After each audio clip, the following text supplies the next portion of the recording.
Гравитацията е силата, която кара всичко да пада към земната повърхност.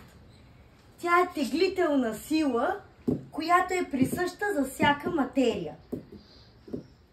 Според сър Исак Нютон, между всеки два обекта съществува сила на привличане, която зависи от масата им и от разстоянието помежду им.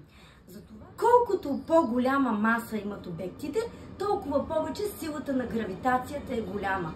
И колкото по-малко е разстоянието помежду им, толкова повече е и силата на гравитацията.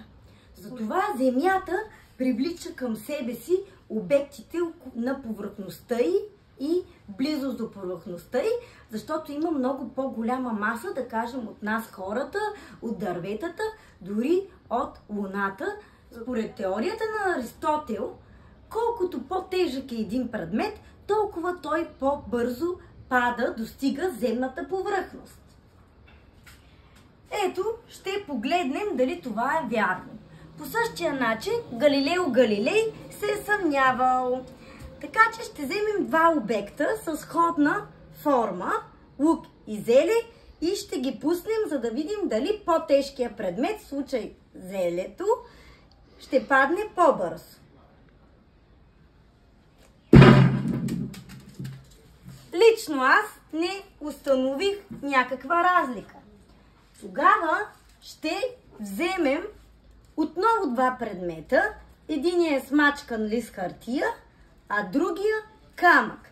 И ще ги пуснем. Според теорията на Аристотел, камъка трябва да падне по-бързо. Отново не можахме да установим това.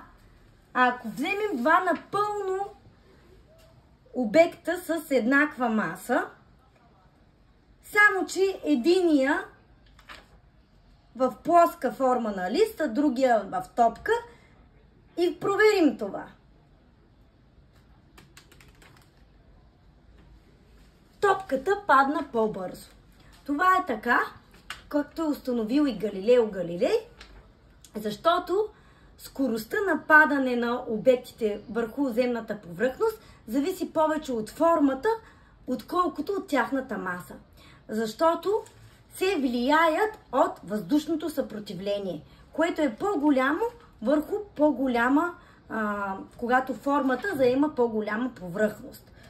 Затова и при по-голямата повърхност пада по-бавно, защото въздушното съпротивление е по-голямо.